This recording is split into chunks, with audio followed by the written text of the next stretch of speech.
Hello everyone, this is Anjali Verma और मैं आज आप लोगों को क्लास 12 की केमिस्ट्री पढ़ाने वाली हूँ सॉलिड स्टेट। तो मैंने पिछले अपने वीडियो में आपको सॉलिड स्टेट के बारे में बताया, उसके क्लासिफिकेशंस बताएं, उसके टाइप्स बताएं, क्रिस्टलाइन सॉलिड बताया, अमorphous सॉलिड बताया, क्रिस्टलाइन सॉलिड के टाइप्स बताएं। ठीक है, और आज हम पढ़ने वाले हैं कि डायमंड हार्ड क्यों होता है, ग्रेफाइट सॉफ्ट क्यों होते हैं। तो आज हम इस टॉपिक के बारे में डिस्कस करेंगे। आज हम लोग और भी चीज़ें पढ़ने वाले हैं और सॉलिड स्टेट को और आगे लेकर के जाएंगे। तो पहला हमारा क्वेश्चन होता है कि डायमंड हार्ड होता है।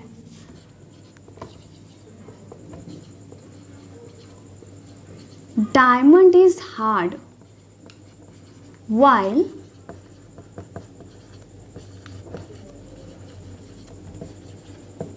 graphite soft।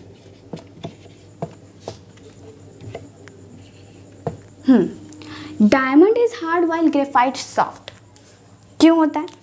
तो द रीज़न इसके पीछे रीज़न है कार्बन का बॉन्डिंग। क्योंकि डायमंड में हर एक कार्बन एटम अपने 4 अदर कार्बन एटम से लिंक्ड रहता है, जो टोटली अटैच्ड होता है, और यही कारण है कि डायमंड हार्ड होता है। और ग्रेफाइट सॉफ्ट क्यों होता है? ग्रेफाइट सॉफ्ट इसलिए होता है क्योंकि एक carbon atom only 3 other carbon atom से लिंक्ड होते हैं और एक हेक्सागोनल लाइक स्ट्रक्चर बनाते हैं, जो लेयर होता है, जो स्लाइड होता है, एक दूसरे पर स्लाइड करता रहता है। मैं आपको इसका पूरा डिटेल में डिफिनेशन लिख के बताती हूँ, आप प्लीज़ इसे नोट कर लीजिएगा। The reason behind the hardness of diamond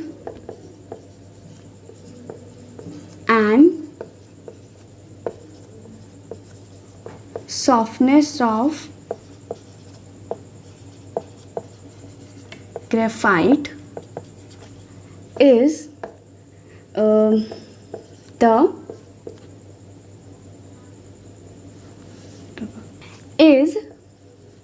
mainly their different geometry. इसकी डिफरेंट 3D ज्योमेट्री के कारण डायमंड हार्ड होते हैं, ग्रेफाइट सॉफ्ट होता है। तो क्या है? Because each carbon atom of diamond is linked to 4 other carbon atom, forming a word structure। एक कार्बन एटम है, वो 4 अलग अलग कार्बन एटम से अटैच है, तो उसको किस तरह का स्ट्रक्चर बोलेंगे? Tetrahedral. Carbon atom forming a tetrahedral like structure.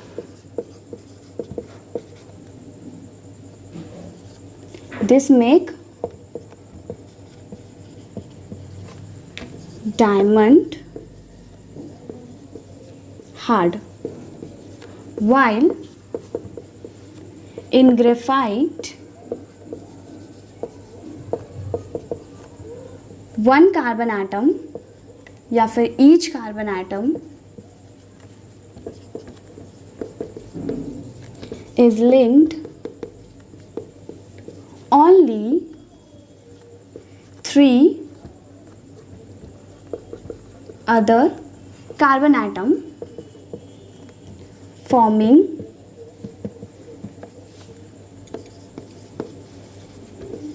hexagonal like structure which is slide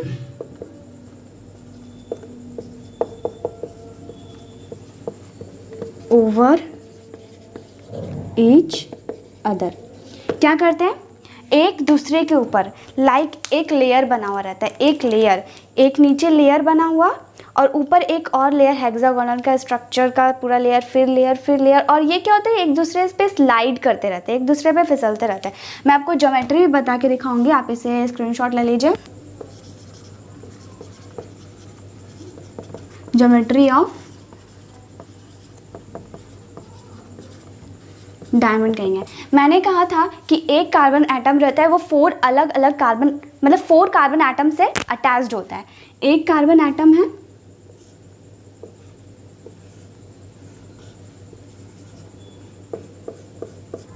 ठीक है, ये कार्बन एटम है, ये 4 कार्बन एटम से अटैच्ड रहेंगे, ठीक है, 1 2 3 4 और 1 2 3 4 कार्बन से, और इसका और ऐसे ऐसे वो ऐसे पूरा अटैच रहते हैं, बहुत सारे ऐसे मिले रहते हैं, तो ये इस टाइप का स्ट्रक्चर कुछ बनाते हैं।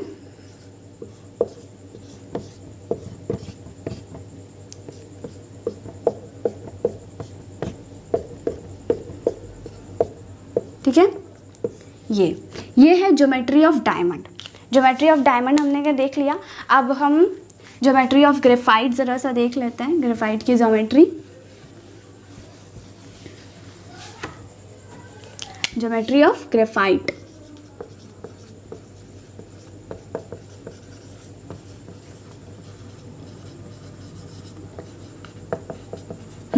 ग्रेफाइट की ज्योमेट्री कैसे होती है। मैंने कहा एक कार्बन एटम है वो 3 अदर कार्बन एटम से अटैच रहता है। अब लाइक ये कार्बन है,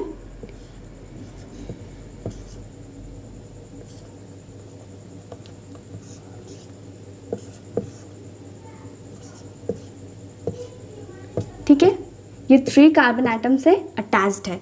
ये कार्बन है 1 2 और एक इधर कार्बन 3, ये डबल बॉन्डेड है, तो ये एक हेक्सागोनल स्ट्रक्चर बनाते हैं, ठीक है। और ये लिंक रहते हैं, एक बहुत सारे ऐसे स्ट्रक्चर होते हैं और जो लिंक रहते हैं, एक दूसरे से जुड़े रहते हैं और स्लाइड रहते हैं, एक दूसरे पे स्लाइड करते रहते हैं। ज्योमेट्री ऑफ ग्रेफाइट, ग्रेफाइट की ज्योमेट्री ये एक स्लाइड है, इसमें बहुत सारे हेक्सागोनल स्ट्रक्चर हेक्सागोनल्स हैं एक दूसरे से जुड़े हुए हैं, ठीक है। और हर एक कार्बन देखिए, हर एक कार्बन 3 कार्बन से अटैच्ड है, हर एक कार्बन 3 कार्बन से अटैच्ड है। और ऐसे ही लेयर्स रहते हैं, ऐसे ही लेयर्स रहते हैं, 1 लेयर्स 2 लेयर 3 लेयर, और सारे एक दूसरे पे स्लाइड करते रहते हैं, स्लाइड करते हैं। और इसी के कारण ग्रेफाइट क्या होता है, सॉफ्ट होता है, ईजिली टूट जाता है। हमारा सेकंड है कि डायमंड इलेक्ट्रिसिटी कंडक्ट नहीं करता, बल्कि पर ग्रेफाइट कंडक्ट करता है इलेक्ट्रिसिटी। क्यों?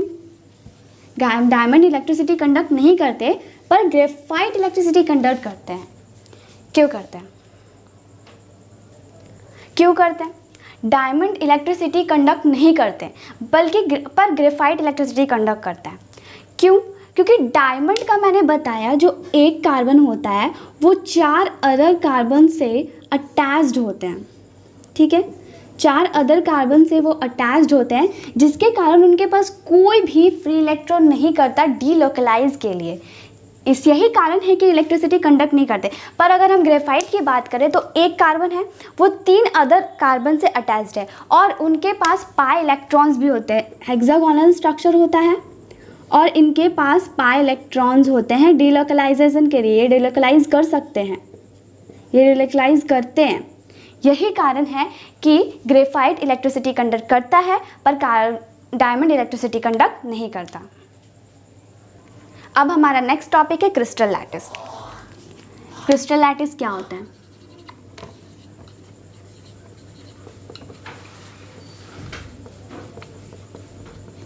क्रिस्टल लैटिस, क्रिस्टल लैटिस क्या होता है? तो ये 3D रेगुलर 3D अरेंजमेंट है, होता है पॉइंट्स का रेगुलर 3D अरेंजमेंट। ये पॉइंट्स हैं,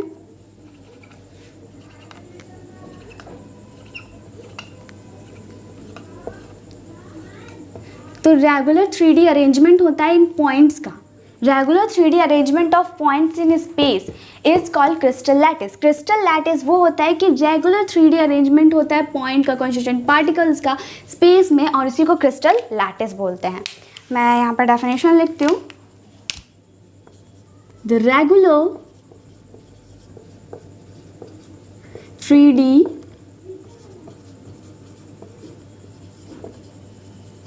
arrangement of points in space is called crystal lattice. A regular 3D arrangement of points in a space is called crystal lattice। कैसे? ये points हैं, ये रेगुलर 3D अरेंजमेंट है, अगर इन points को हम जोड़े तो हमारा एक क्रिस्टल लैटिस फॉर्म होगा।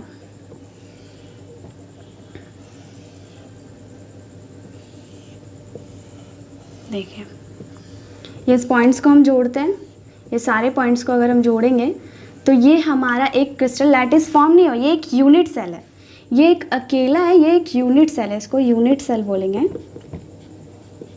और अगर इसी को ही हम आगे बढ़ाते जाएं, इसी को आगे बढ़ाते जाएं तो हमारा एक क्रिस्टल लैटिस फॉर्म होता है। तो इसी को हम आगे बढ़ाएंगे तो ये इसी को आगे बढ़ाते जाएंगे और बढ़ते जाएगा तो ये हमारा क्रिस्टल लैटिस फॉर्म होता है। इसके हर एक पॉइंट को, ये जो हर एक पॉइंट है इसको हम लोग बोलते हैं लैटिस पॉइंट।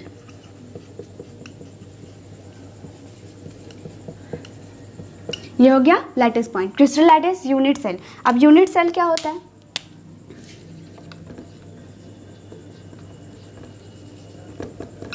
यूनिट सेल क्या होता है?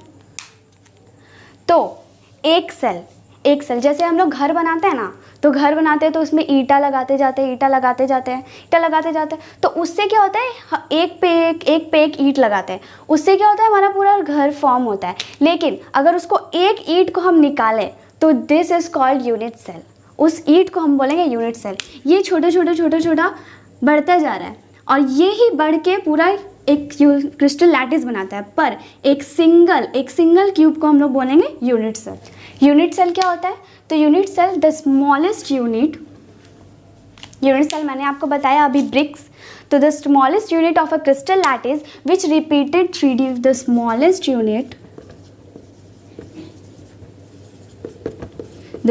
Unit of a crystal lattice, एक क्रिस्टल लैटिस का एक छोटा सा unit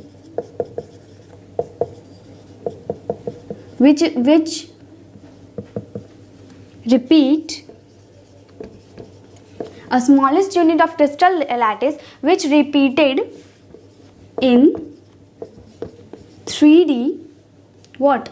Which repeated the smallest unit of crystal lattice। Crystal lattice, एक पूरे क्रिस्टल लैटिस का एक छोटा सा यूनिट जिसको अगर हम 3D स्पेस में क्या करते रहे, जनरेट करते रहे, which repeated in 3D space, तो ये क्या जनरेट करेगी? Generate a whole crystal lattice. Okay, this is a unit cell. अब हम कैरेक्टरिस्टिक्स ऑफ क्रिस्टल लैटिस के कुछ कैरेक्टरिस्टिक्स होते हैं, मैं ऐसे ही बता देती हूँ। कैरेक्टरिस्टिक्स ऑफ क्रिस्टल लैटिस,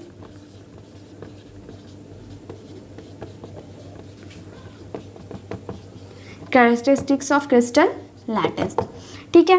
तो कैरेक्टरिस्टिक्स क्या होते हैं? जो हर एक ये जो पॉइंट है, ये एक कॉन्स्टिट्यूएंट पार्टिकल्स डिनोट करता है, विच डिनोट अ कॉन्स्टिट्यूएंट पार्टिकल्स। हर एक पॉइंट एक कॉन्स्टिट्यूएंट पार्टिकल डिनोट करता है और हर एक पॉइंट है जो लैटिस का, उसको बोलेंगे हम लोग लैटिस पॉइंट। ये यानी कि ये जो लैटिस पॉइंट है यही है कॉन्स्टिट्यूएंट पार्टिकल्स, ठीक है। एवरी पॉइंट को क्या बोलेंगे? लैटिस पॉइंट, ठीक है। और एवरी पॉइंट क्या हो जाएगा? एवरी पॉइंट, हर एक पॉइंट एक कॉन्स्टिट्यूएंट पार्टिकल होता है, एक कॉन्स्टिट्यूएंट पार्टिकल होता है। और अगर इन्हीं पॉइंट को हम एक लाइन से जोड़ते जाएं तो ये हमारा एक लैटिस बना करके हमें देता है, ठीक है, एक क्रिस्टल लैटिस बना करके देगा।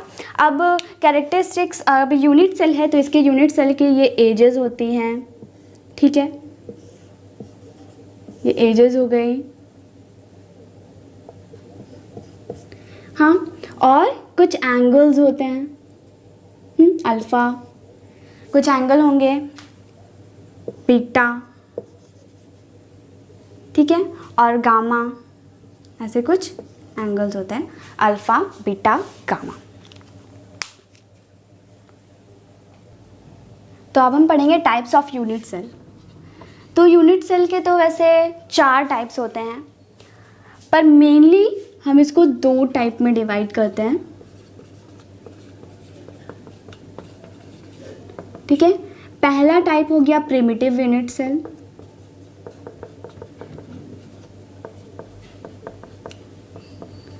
जिसको सिंपल यूनिट सेल भी बोल देते हैं हम लोग, ठीक है।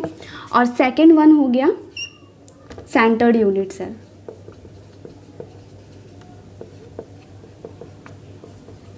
Primitive unit cell and centred unit cell. अब ये सेंटर्ड यूनिट सेल के हमारे 3 टाइप्स हैं, जो मैं थोड़ी देर में बताती हूँ। सेंटर्ड यूनिट के 3 टाइप्स होते हैं। पहले हम लोग जानते हैं कि प्रिमिटिव यूनिट सेल क्या होता है और सेंटर्ड यूनिट सेल क्या होता है। तो प्रिमिटिव यूनिट सेल क्या होता है, तो जब जो कॉन्स्टिट्यूएंट पार्टिकल्स होते हैं, जो कॉन्स्टिट्यूएंट पार्टिकल होते हैं वो सिर्फ किसी लैटिस के सिर्फ कॉर्नर्स में प्रेजेंट हो, ठीक है। आप अपने रूम को भी एक लैटिस मान सकते हो, एक यूनिट सेल मान सकते हो। तो इसके कॉर्नर्स में सिर्फ पार्टिकल्स, कॉन्स्टिट्यूएंट पार्टिकल मौजूद हो, तो उसको हम लोग प्रिमिटिव यूनिट सेल कहेंगे। और सेंटर्ड यूनिट सेल क्या करते हैं कि कॉन्स्टिट्यूएंट पार्टिकल्स हमारे कॉर्नर्स में तो हो ही, लेकिन उसके अलावा और भी जगह पे हो। जैसे सेंटर्ड यूनिट के 3 टाइप्स होते हैं, face centred unit cell, and centred unit cell और body centred unit cell. Face centred में फेस के सेंटर में होता है, मैं आपको आगे बताऊंगी धीरे धीरे। फिलहाल प्रिमिटिव यूनिट सेल और सेंटर्ड यूनिट सेल देखते हैं। तो प्रिमिटिव यूनिट सेल क्या होता है वो पता चल गया, वो सेल वैसे सेल्स जिसके कॉन्स्टिट्यूएंट पार्टिकल सिर्फ साइड में प्रेजेंट हो, सिर्फ कॉर्नर्स में प्रेजेंट हो, उसी को प्रिमिटिव यूनिट सेल कहेंगे। और सेंटर्ड यूनिट सेल किसे कहेंगे, जिसके कॉन्स्टिट्यूएंट पार्टिकल्स वहाँ पे कॉर्नर्स में मौजूद हो ही, उसके अलावा और भी अंदर में या फिर फेस साइड में या फिर एंड में या फिर बॉडी सेंटर में प्रेजेंट हो। तो प्रिमिटिव यूनिट सेल का डेफिनेशन मैं लिखती हूँ यहाँ पर, 1 नंबर को डिफाइन करती हूँ। Primitive unit cell, when constituent particles are present only the corners of unit cell. When constituent particles are present only corners of unit cell, such unit cell is called primitive unit cell, ठीक है। Primitive unit cell को उसके edges और angles के behalf में उसको बहुत सारे कैटेगरी में कैटेगराइज किया गया है। उसके अप्रोक्स 6 या 7 कैटेगरीज होती है। मैं सबको एक एक करके बताती हूँ। फिलहाल सेंटर्ड यूनिट सेल को देखते हैं। तो centred unit cell, when constituent particles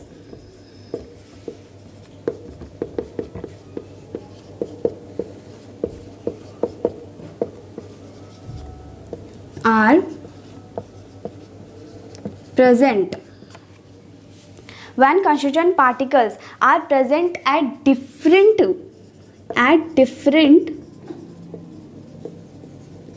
positions except of those present at corner is called, यही centred unit cell, centred unit cell, ठीक है। प्रिमिटिव यूनिट सेल हो गया, सेंटर्ड यूनिट सेल हो गया। अब प्रिमिटिव यूनिट सेल को उसके एजेस और उसके इंटरफेशियल एंगल्स के चेंज होने के दर पे इसको कुछ पार्ट्स में डिवाइड किया गया है। प्रिमिटिव यूनिट सेल इसके एजेस और इसके इंटरफेशियल एंगल्स के हिसाब से प्रिमिटिव यूनिट सेल्स को कुछ टाइप्स में बांटा गया है, जिसके बारे में हम अभी डिस्कस करेंगे। तो इसके एक ट्रिक भी है, पर ट्रिक मैं आपको सबसे लास्ट में बताऊंगी। सबसे पहले इसके टाइप को बताते हैं। तो सबसे पहला हो गया क्यूबिक, ठीक है। इसके जो एंगल्स होते हैं, मतलब एजेस होते हैं, वो तीनों बराबर होते हैं और इसका एंगल भी 90 डिग्री होता है, ठीक है। सेकंड है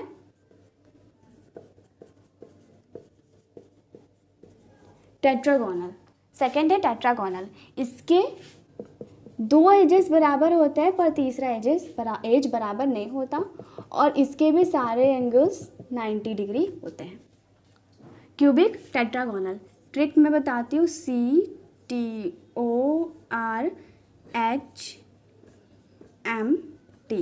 CTORHMT, ठीक है। C for cubic, T for tetragonal और O फॉर ऑर्थोरोम्बिक, ठीक है। रोम्बोहेड्रल,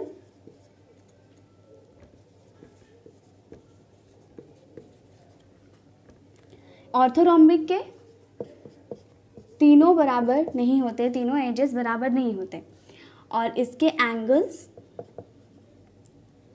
ये तीनों एंगल्स 90 डिग्री होता है, बराबर होता है। रोम्बोहेड्रल है, रोम्बोहेड्रल के तीनों एजेस बराबर होते हैं पर एंगल्स बराबर नहीं होते, is not equal to 90 degree. उसके बाद H फॉर हेक्सागोनल, इसके A और B बराबर होते हैं पर CH इसके बराबर नहीं होता।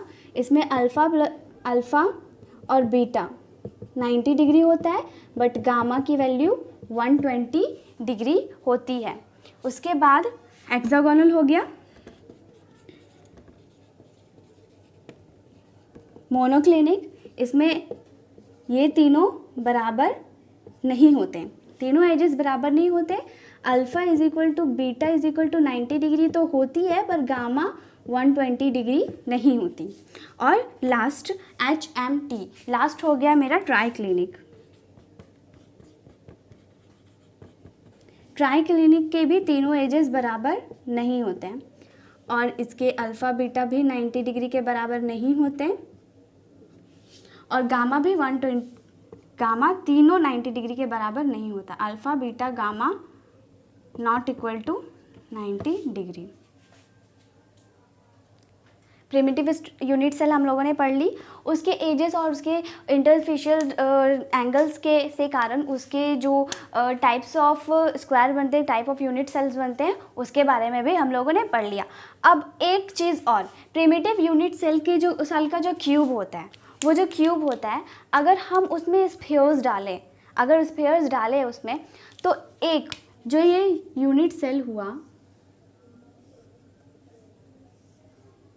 ये यूनिट सेल हुआ, तो अगर हम इसमें स्फीयर्स डालेंगे, अगर स्फीयर्स डालेंगे तो एक स्फीयर का ये 1/8 पार्ट थी, 1/8 पार्ट थी, इसका एक कॉर्नर ले पाता है, 1/8 पार्ट थी। अब इमेजिन करो ना, ये चैप्टर पूरा इमेजिन करने का, अगर आपकी इमेजिनेशन पावर सही है, अगर आपकी इमेजिनेशन पावर ठीक है, तभी आप इस चैप्टर को समझ सकते हो। इमेजिन करने की कोशिश करें, एक क्यूब है, उसमें हम एक साइड से एक स्फीयर डाल रहे हैं, तो वो 1/8 पार्ट, वो पूरे स्फीयर का 1/8 पार्ट थी, उसका एक कॉर्नर कवर करेगा।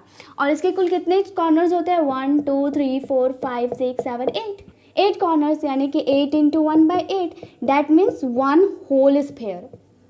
यानी कि अगर हम बात करें तो प्रिमिटिव यूनिट सेल का एक यूनिट का, प्रिमिटिव यूनिट सेल में एक स्फीयर आता है, एक स्फीयर उसमें आएगा। अब हम बॉडी सेंटर्ड यूनिट सेल की बात करेंगे, सेंटर्ड यूनिट सेल की बात करेंगे। उसको 3 पार्ट में क्लासिफाइड किया गया है, body centred unit cell, face centred unit cell and end centred unit cell. मैं लिखती हूँ,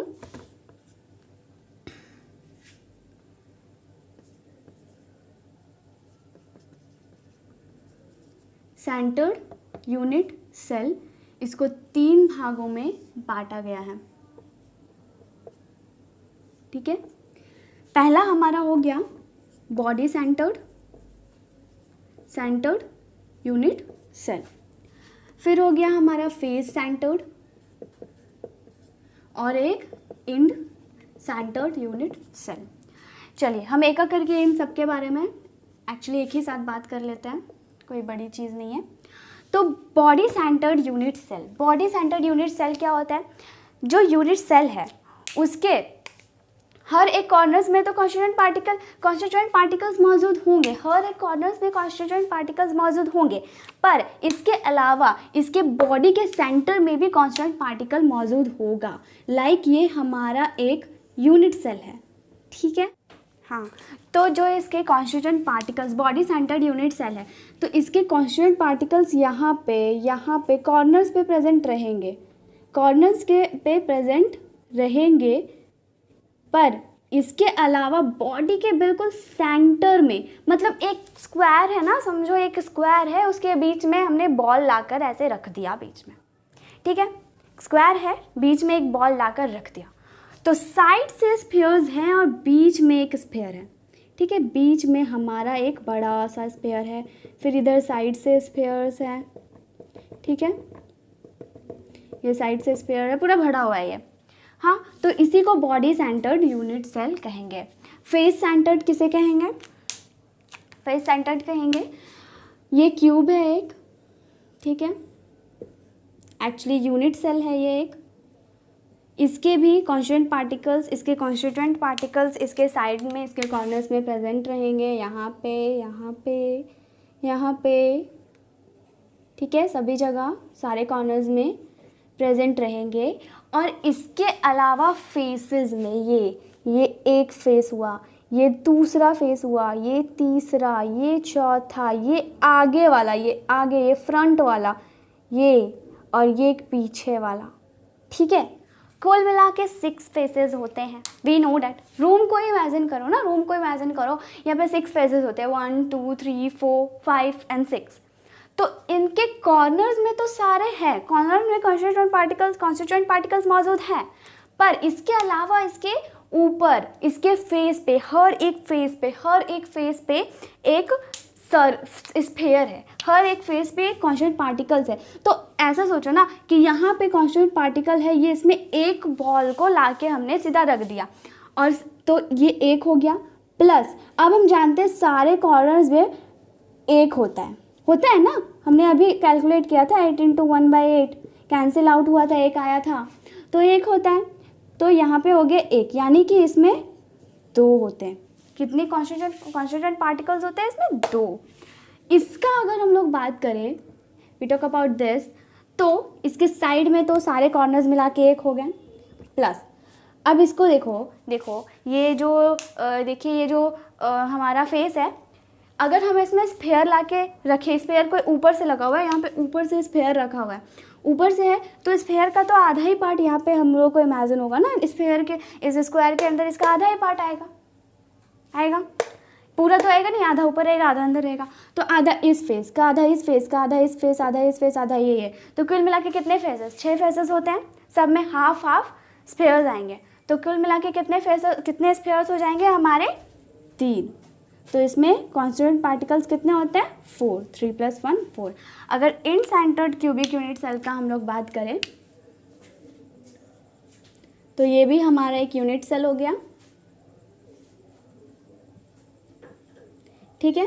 इसके भी साइड में, इसके कॉर्नर्स में हमारे कॉन्स्टिट्यूएंट पार्टिकल्स मौजूद हैं, ये सारे कॉर्नर्स में मौजूद हैं, ठीक है।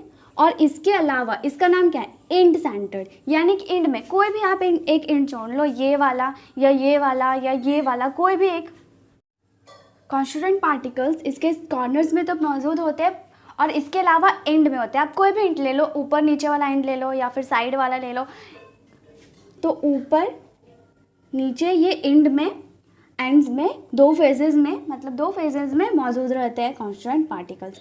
तो ये पूरे क्यूब के कॉर्नर्स के मिला के तो एक हुए हैं, प्लस और इसके एंड में तो हाफ ये, प्लस क्या हो गया? 1, ठीक है, यानी कि 2। इसके 2 कॉन्स्टिट्यूएंट पार्टिकल्स, इसके 4 और इसके 2, तो कॉन्स्टिट्यूएंट पार्टिकल्स हो गए, ठीक है। अब मैं इसको डिफाइन करती हूँ।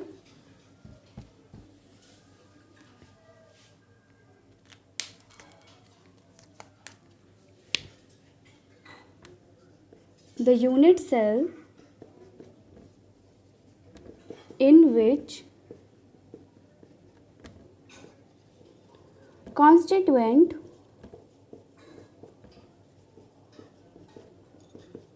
particles are present at center, at body center,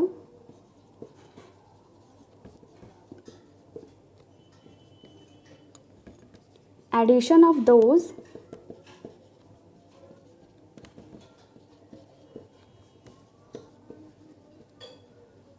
present at corner is called body centred unit cell. ठीक है, इसका फेस सेंटर्ड यूनिट सेल, तो the unit cell in which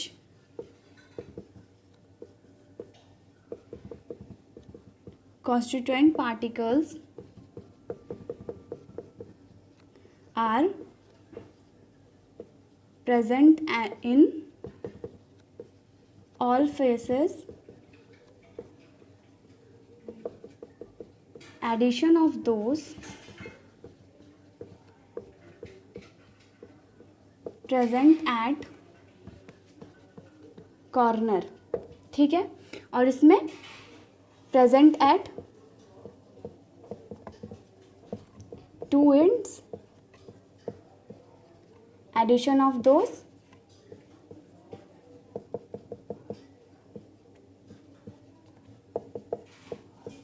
present at corner. ठीक है, तो बॉडी सेंटर्ड यूनिट सेल पता चल गया, फेस सेंटर्ड हो गया, एंड सेंटर्ड हो गया। ठीक है, अब इसके आगे हम इसके जो कांस्टेंट पार्टिकल्स है उसके रेडियस के बीच रिलेशन जानेंगे, उसके लेंथ के बीच रिलेशन जानेंगे, तो आगे करेंगे। ये सारी चीज़ें मैं अपने अगले वीडियो में आपको बताऊंगी। सो